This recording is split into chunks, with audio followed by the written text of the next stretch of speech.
Em nome do Pai, do Filho e do Espírito Santo. Amém. Ave Maria, cheia de graça, o Senhor é convosco. Bendita sois vós entre as mulheres. Bendito é o fruto do vosso ventre, Jesus.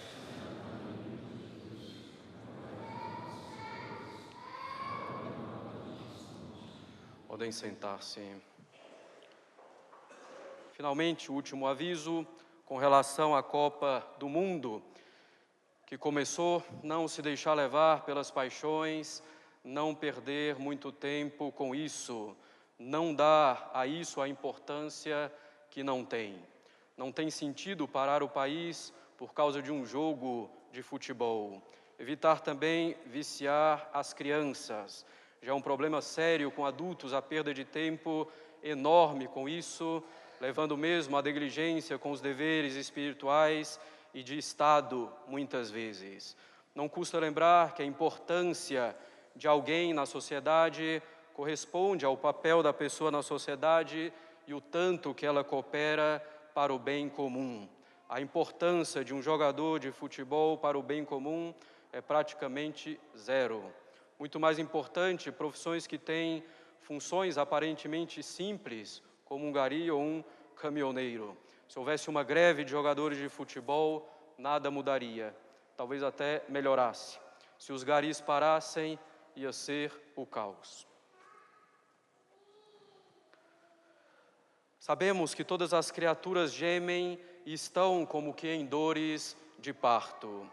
Caros católicos, temos na missa de hoje esse trecho da Epístola de São Paulo aos Romanos, que nos fala dos gemidos e da ânsia das criaturas para se libertarem da sujeição da corrupção, e que poderíamos chamar de uma certa ecologia católica. Calma, não se assustem, veremos do que se trata. Uma leitura apressada poderia fazer crer que São Paulo é um ecologista ou ambientalista de nossos tempos, preocupado com a natureza que sofre diante da perspectiva de se esgotar, maltratada pelo homem que se utiliza dela. Poderíamos pensar que o apóstolo São Paulo é daqueles que, não contentes de estabelecer a oposição violenta da luta de classes entre ricos e pobres, a oposição violenta entre homem e mulher pelo feminismo e uma oposição violenta entre superiores e inferiores, pais e filhos, professores e alunos, poderíamos pensar que São Paulo é daqueles que estabelecem também uma oposição violenta entre o homem e o resto da criação, como faz o ecologismo ou ambientalismo de nossos dias. Ora, é claro que não deve existir oposição entre ricos e pobres, mas cooperação. Cada membro da sociedade exercendo a função que lhe cabe para o bem do corpo inteiro. Não deve existir oposição entre homem e mulher, mas complementariedade, cada um praticando bem o seu papel na família e na sociedade, conforme a especificidade dada por Deus a cada um dos sexos. Também é evidente que não deve haver oposição entre pais e filhos, superiores e inferiores. Os superiores devem governar para o bem dos inferiores, para o bem comum, e os inferiores devem obedecer. Da mesma forma, não há oposição entre o homem e o resto da natureza. Para entendermos bem essa frase de São Paulo, sabemos que todas as criaturas gemem como que em dores de parto. Para entendermos o que é esse sofrimento das criaturas de que fala São Paulo, precisamos compreender, primeiramente, o que é sofrer. Se a felicidade consiste em possuir um verdadeiro bem que desejamos, a tristeza ou o sofrimento consiste justamente na privação desse bem desejado, ou no fato de que o bem possuído é atacado. Por exemplo, aquele que deseja a salvação das almas se alegra ao ver a conversão delas, mais sofre ao ver que as almas pecam ou que elas são atacadas pelos mais diversos inimigos. São Paulo diz que as criaturas sofrem, gemem. Isso significa que, de algum modo, elas estão sendo privadas do bem delas. Ora, o bem de cada coisa é alcançar a sua finalidade, e também tudo o que pode levar a essa finalidade. Assim, o bem do homem é alcançar a vida eterna, pois foi para isso que fomos criados, e é bom para nós tudo o que nos ajuda a alcançar a vida eterna. Como sabemos, Deus criou todas as coisas para que as perfeições divinas fossem manifestadas pelas criaturas. A finalidade das criaturas é dar glória a Deus, manifestando, por meio de suas perfeições limitadas, a perfeição infinita de Deus. A finalidade das criaturas irracionais é manifestar a perfeição divina, infinita, e levar os homens a reconhecerem e louvarem a Deus.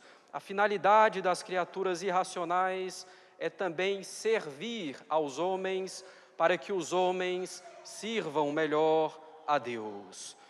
Como cantamos nos santos, ou recitamos nos santos da missa, os céus e a terra estão cheios de sua glória, da glória de Deus. O bem das criaturas irracionais é manifestar, de algum modo, as perfeições divinas.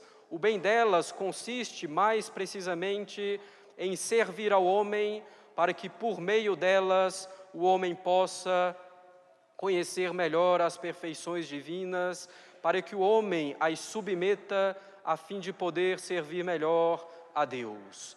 Por exemplo, podemos dizer que a uva alcança de modo sublime a sua finalidade e o seu bem quando ela é utilizada para a fabricação do vinho. Ainda mais quando se trata do vinho que servirá para a missa. Podemos dizer que a madeira ou a pedra alcançam o seu bem perfeitamente quando nelas o marceneiro trabalha para formar um móvel que nos seja útil. Ainda mais, ela alcançaria sua finalidade quando puder servir essa madeira ou a pedra como altar do sacrifício de nosso Senhor Jesus Cristo. Podemos dizer que a água alcança a sua finalidade ao matar a sede do homem, ou então quando ela assegura a limpeza. Portanto, o bem das criaturas consiste em servir ao homem para que o homem possa servir melhor a Deus. Uma árvore sozinha no meio do mato dá pouca glória a Deus. Uma árvore que se torna conhecida do homem e que pela sua beleza leva o homem até Deus, dá uma maior glória a Deus. Uma árvore que dá ao homem o alimento para que ele tenha forças para praticar o bem, dá grande glória a Deus. Uma árvore que fornece a madeira para o altar, dá uma glória sublime a Deus. O boi que se encontra assado nas nossas mesas, dá também, assim, glória a Deus. Deus disse ao criar o homem: façamos o homem a nossa imagem e semelhança. Que ele reine sobre os peixes do mar, sobre as aves do céu, sobre os animais domésticos e sobre toda a terra, e sobre todos os répteis que se arrastam sobre a terra. Reinar é governar e ordenar as criaturas irracionais em vista do nosso bem, que são nossas necessidades, sobretudo a nossa salvação. Tal governo e ordem existiam perfeitamente quando Deus criou o homem. Quando Deus criou o homem, Ele o criou no que se chama o estado de justiça original. No estado de justiça original, o homem foi criado em estado de graça, isto é, em amizade com Deus.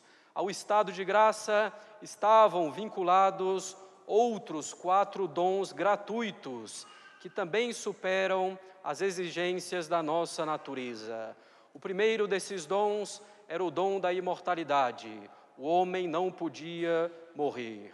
O segundo dom era o dom da impassibilidade. O homem não podia sofrer nem no corpo, nem na alma. O terceiro dom era o dom da ciência infusa.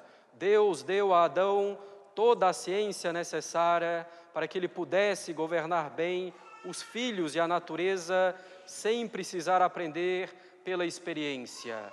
Ao contrário de nós, que aprendemos aos poucos e somos, no início da nossa existência, como uma tábua rasa. O quarto dom era o dom da integridade. Pelo dom da integridade, tudo estava perfeitamente ordenado no homem, o inferior ao superior.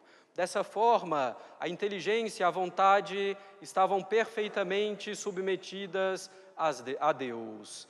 As paixões, os sentimentos estavam perfeitamente submetidos à inteligência e à vontade. Assim, Adão e Eva não desejavam comer mais do que o suficiente, não precisavam de roupas, pois não tinham tentações contra a pureza.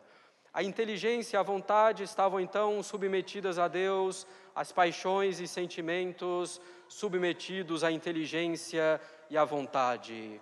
O corpo perfeitamente submetido à alma. Os seres irracionais também estavam perfeitamente submetidos ao homem, que só os utilizava para o bem.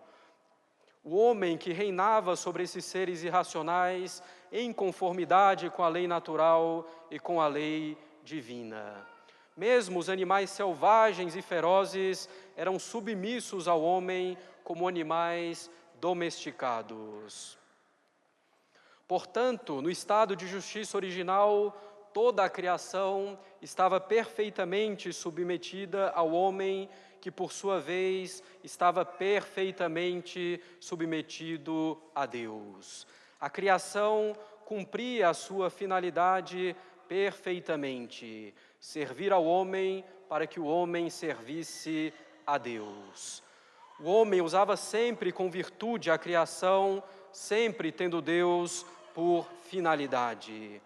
Todavia, caros católicos, todos esses dons dados por Deus estavam vinculados e eram dependentes do dom mais importante, que era a graça santificante.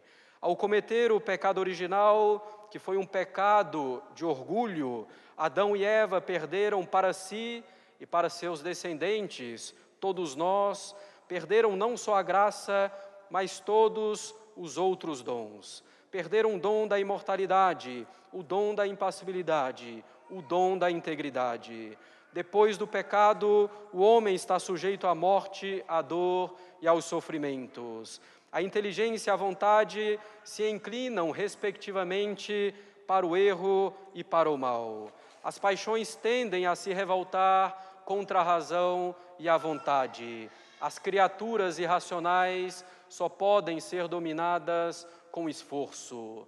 Depois do pecado original, podemos recuperar pela bondade divina a graça, mas não temos os outros dons e não temos direito a eles, pois haviam sido dados gratuitamente por Deus.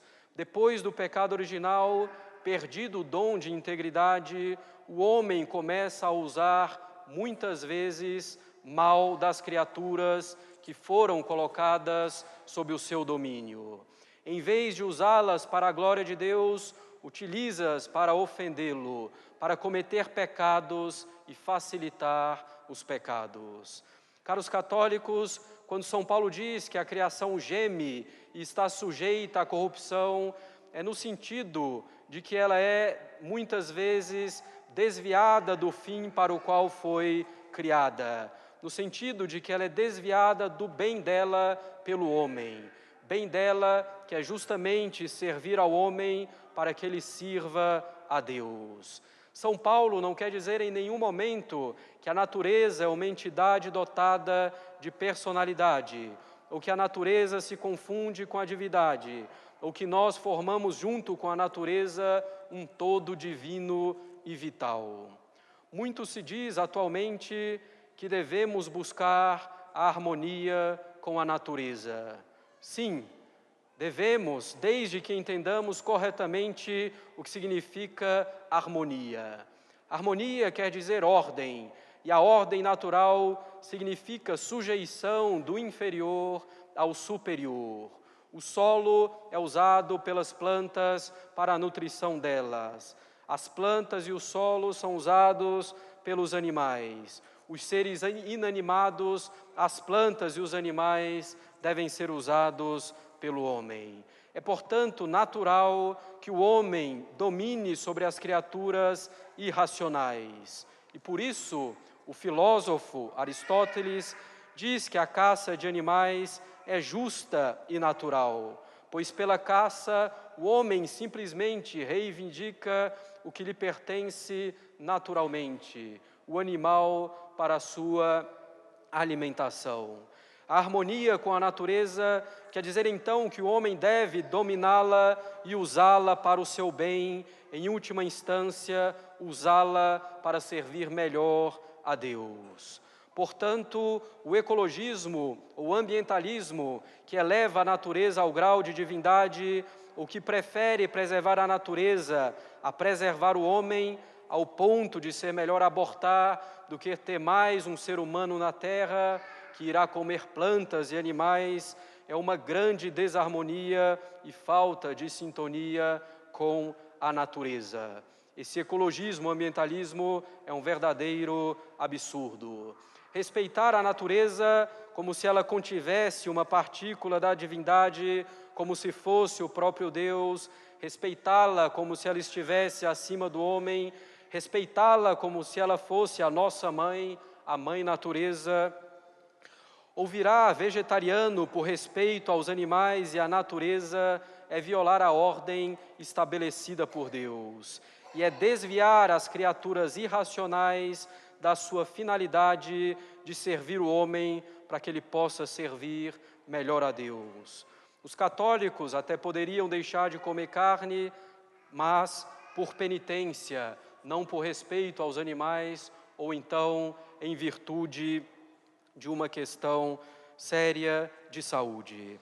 Sem dúvida, é preciso dominar e usar das criaturas racionais com prudência, mas não em virtude delas mesmas, e sim em razão de nosso bem e do bem de nossos descendentes. Assim, por exemplo, pode ser melhor preservar uma determinada área florestal ou determinada espécie de animal, não por simples respeito e devoção a eles, mas para que pela contemplação dessas coisas possamos chegar até o autor delas, que é a Santíssima Trindade.